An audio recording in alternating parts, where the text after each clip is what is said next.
Good morning friends. जैसा कि पूरे वीडियो में हम इंफ्रारेड स्पेक्ट्रोस्कोपी के बारे में अध्ययन कर रहे थे और उसमें हमने कुछ स्ट्रेचिंग और बेंडिंग वाइब्रेशन के बारे में बात की थी कि किस प्रकार से स्ट्रेचिंग वाइब्रेशन होती है जिसके अंदर सिमेट्रिकल हो सकती है, एसिमेट्रिकल हो सकती है। इसी प्रकार से बेंडिंग वाइब्रेशन के बारे में बात की थी और उसी को देखते हुए आज एक रूल आ रहा है या लो जिसको हम कह सकते हैं वो हुक्स लो, या इसको ये कहेंगे रॉबर्ट्स हुक्स लो, क्योंकि रॉबर्ट्स ने इसको ज्ञात किया था इसलिए इसका नाम रॉबर्ट्स हुक्स लो भी है और हुक्स लो के नाम से भी हम जानते हैं इसको। हुक्स लो को देखने से पहले आपको थोड़ी सी चीज़ मैं बताना चाहूँगा। देखिए ये किस में है, दो बॉल हैं, बॉल के मध्य अगर कोई स्प्रिंग लगी हुई है और उसकी स्ट्रेचिंग कैसे हो रही है, स्ट्रेस कैसे हो रही है, इसके ऊपर ही पूरा ये लो निर्धारित कर रहा है। जिसमें हम एग्जाम्पल देखें, इसमें दो चीज़ आती हैं, इलास्टिसिटी और एक होता है प्लास्टिसिटी। इलास्टिक और इसको कहते हैं इलास्टिसिटी। इलास्टिसिटी से क्या मतलब हमारा, जब मान लीजिए एक स्प्रिंग है हमारे पास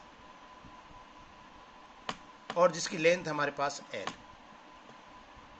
ये था स्थिति में पहले। इसके बाद इसी स्प्रिंग पे हमने एक लोड लगा दिया जिसको हम एम से संबोधित कर सकते हैं, पी से कर सकते हैं, लोड लगा दिया।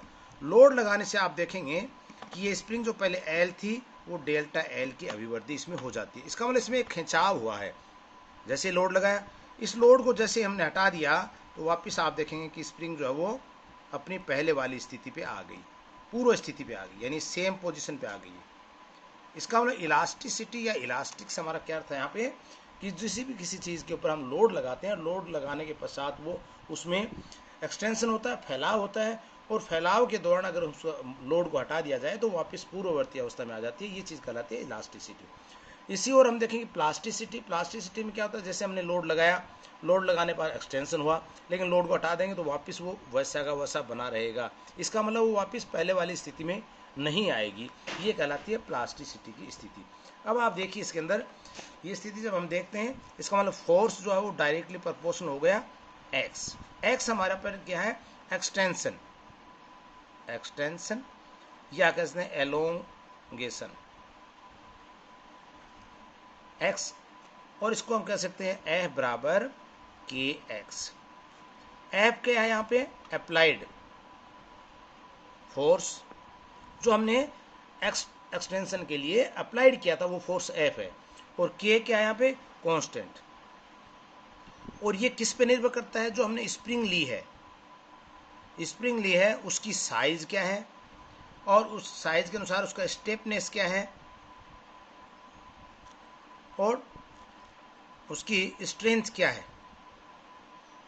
ये सारी चीज़ें निर्भर करेंगी हमारे के कांस्टेंट के मान, यानी अलग अलग स्प्रिंग है तो अलग अलग उसका मान भी होगा।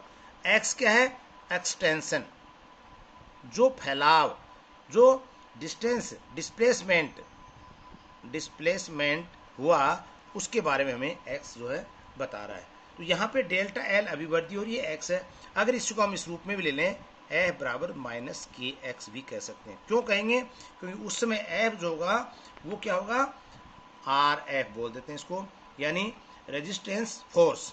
रेजिस्टेंस फोर्स मतलब ये जो माइनस में वापिस जो डेल्टा एल का जो मान जा रहा है, इसलिए हम उसको नेगेटिव में दिखा करके के एक्स वो का वही है जिस समय मेरे फोर्स लग रहा है, और ये रिटेंशन फोर्स, या इसको हम कह सकते हैं कि वापिस जो फोर्स जो एनर्जी जो काम में आ रही है इसलिए इसको एनर्जी कम हो रही है, यहाँ पे हम माइनस से भी इसको संबोधित करते हैं। इन दोनों चीज़ों को बताने के लिए इन्होंने स्ट्रेंथ और स्ट्रेस और स्ट्रेंथ, स्ट्रेस और स्ट्रेन दो चीज़ें हैं। स्ट्रेस क्या था, जो फैलाव हो रहा है स्प्रिंग में, आपने स्प्रिंग को देखा, ये स्प्रिंग है, ये स्प्रिंग के मध्य जो छल्ले बने हुए हैं, इसका मतलब यहाँ पे मॉलिक्यूल है और इन मॉलिक्यूल के अंदर जैसे खंचाव होता है इसका मतलब फोर्स लगता है। फोर्स जो लग रहा है वो स्ट्रेंथ, यानी एक लिमिटेशन फोर्स उसमें है, ये कह सकते हैं। ऐसा नहीं कि स्प्रिंग को हम खूब लंबा कर दें, आगे तक फैला दें, क्या होगा, स्प्रिंग टूट जाएगी, इतना फोर्स नहीं सहन कर पाई। लेकिन ये फोर्स कितना सहन करेगी, जो इसके अंदर स्ट्रेंथ बना हुआ है। इसका मतलब क्या बोलते हैं, स्ट्रेस क्या, एक लिमिटेशन स्ट्रेस की बात कर रहे हैं, लिमिटेशन एलोंगनेशन की बात कर रहे हैं, जहाँ पे इसको हम सिग्मा स्ट्रेस से व्यक्त करेंगे और यहाँ पे हम लेंगे इसको स्ट्रेन। ये अगर दोनों के मध्य हम ग्राफ खींचे तो आप ग्राफ को पाएंगे कि इस प्रकार से एक लाइन आ रही है सीधी, और जो हमें क्या व्यक्त कर रही है कि समय के साथ अगर ये स्ट्रेट लाइन आ रही है, इसका मतलब सिग्मा जो बढ़ रहा है वो डायरेक्टली प्रोपोर्शनल है स्ट्रेन के, यानी stress directly proportional to strain. ये हमें ध्यान रखना होगा, ये दोनों एक दूसरे के प्रोपोर्शनल हैं। और अगर हम लोड के रूप में लें तो सिग्मा बराबर हम कर सकते हैं पी क्या है, लोड जो हमने वहाँ पे बाहर लगाया है, एम कर दें, लोड कर दें, और ए यानी load upon area, load upon area, इस रूप में भी इसको हम दिखा सकते हैं। और ये मान जो हम निकालेंगे तो sigma directly proportional to small E से भी इसको हम व्यक्त कर सकते हैं, और ये आ जाएगा sigma is equal to E upon small ई।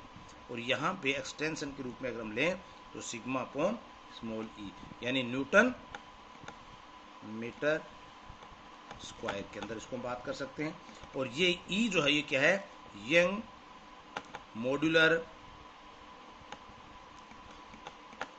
इसका नाम यंग मॉड्यूलर नाम इसको देते हैं इलास्टिसिटी।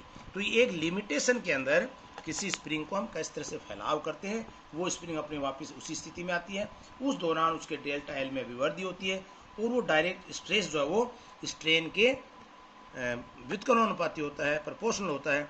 ये हुक्स ने हमें बतलाया। अब देखिए इसका मैथमेटिकली रूप हमने निकाला है हुक्स रूल का, वो आप थोड़ा सा और देखिए इसमें क्या किया उसने। ये स्प्रिंग वाले हैं, यहाँ पे न्यू बार बराबर 1/2πc अंडर रूट, ये एफ जो बल नियतांक है इसका m1 + m2 upon m1 m2, ये इन्होंने एक मैथमेटिकली रूप इसका निकाला, जिसकी सहायता से हम उसकी आवर्ती को ज्ञात कर सकते हैं, या ये कर सकते हैं वेव नंबर को हम ज्ञात कर सकते हैं। वहाँ हम ट्रांजिशन की बात कर रहे थे, एब्जॉर्बेंस की बात करें, यहाँ अवशोषणांक के साथ हम उसकी आवर्ती की बात करेंगे। तो न्यू बार वेव नंबर, या हम कर सकते हैं कंपन की आवर्ती। सी क्या है यहाँ पे, प्रकाश का वेग, लाइट ऑफ प्रकाश का वेग जो सेंटीमीटर पर सेकंड है। m1 m2 दो बॉल हमारे पास, m1 मान लीजिए एक m2 है, दोनों गेंदों का द्रव्यमान किस में लेंगे, ग्राम में लेंगे।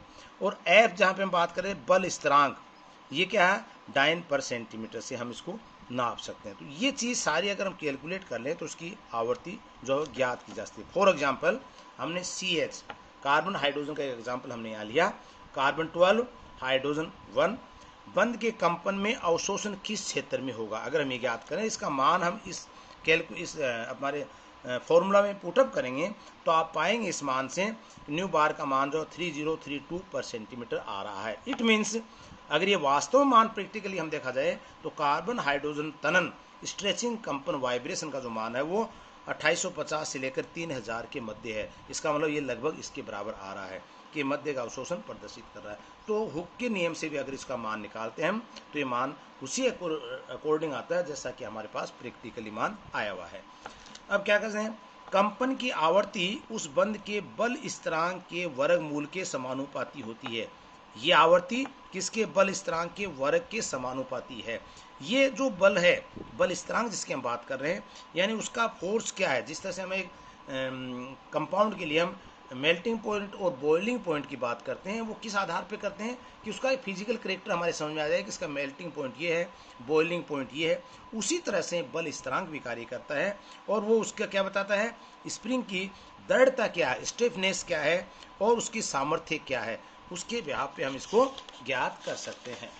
अब देखिए m1 और m2 द्रव्यमान वाले कोई दो कण हमने परस्पर लिए जो दोलन गति में हैं, तो उनका समानित द्रव्यमान रिड्यूस्ड मास म्यू बराबर होता है m1 into m2 upon m1 plus m2, ये मान निकालते हैं। अगर इसको हुक्स लॉ से हम देखें तो न्यू बार बराबर हम कह सकते हैं प्रोपोर्शनल टू वर्गमूल के m1 plus m2 upon m1 m2।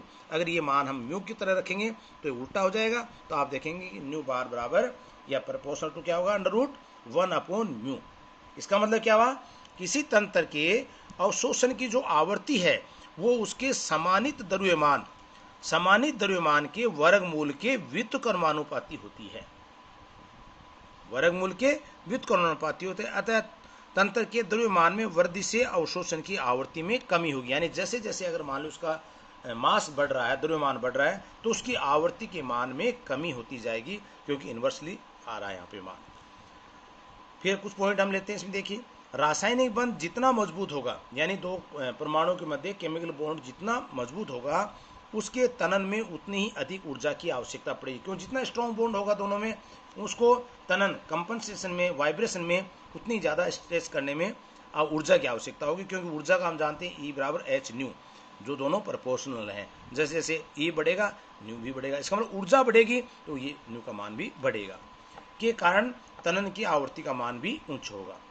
बंदी परमाणु के द्रव्यमान में अगर उनके मास में वृद्धि से IR स्पेक्ट्रम में उसके तनन के अवशोषण की आवृत्ति जो है वो कम हो जाएगी, क्योंकि न्यू का उल्टा है आवृत्ति, ये न्यू बार ले रहे हैं, यहाँ पे न्यू प्रोपोर्शन उठा लेंगे, बार का मतलब क्या है उल्टा होगा, इसका मतलब क्या है अवशोषण की आवृत्ति क्या हो जाएगी, कम हो जाएगी। अर्थात जैसे जैसे मास बढ़ता जाएगा तो उसकी आवृत्ति का मान जो है वो कम होता जाएगा।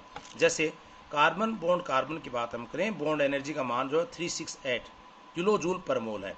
कार्बन हाइड्रोजन की बॉन्ड एनर्जी जो है 435 किलो जूल पर मोल है। अगर ये थोड़ा बहुत समान भी है तो कोई दिक्कत नहीं, लेकिन इसकी आवृत्ति में बहुत ज़्यादा अंतर आ जाता है। कार्बन कार्बन की आवृत्ति अगर हम निकालें तो ये आती है 1200 पर सेंटीमीटर, लेकिन कार्बन हाइड्रोजन की आ रही है 3000%। इसका मतलब ये मान में अंतर बहुत ज़्यादा आ रहा है। किसके कारण से? अवशोषण की आवृत्ति जो है वो बढ़ रही है किसी कारण, क्योंकि इसका मास का मान जो है वो कम हो रहा है। तो कार्बन कार्बन बंध की तुलना में कार्बन हाइड्रोजन परमाणु बंध के समानित द्रव्यमान का जो मान है वो कम होता है, अतः अवशोषण आवृत्ति का मान भी इसमें उच्च होगा। तो ये हमने हुक्स के नियम से पढ़ रहे हैं। हुक्स लॉ में हमें ये कह रहा है कि किसी भी स्ट्रेस के अंदर स्ट्रेस क्या है, स्ट्रेन क्या है, दोनों प्रोपोर्शनल है, और उसके आधार पर हम किसी भी कंपाउंड की आवृत्ति का मान जो है इस फॉर्मूले से ज्ञात कर सकते हैं। Thank you.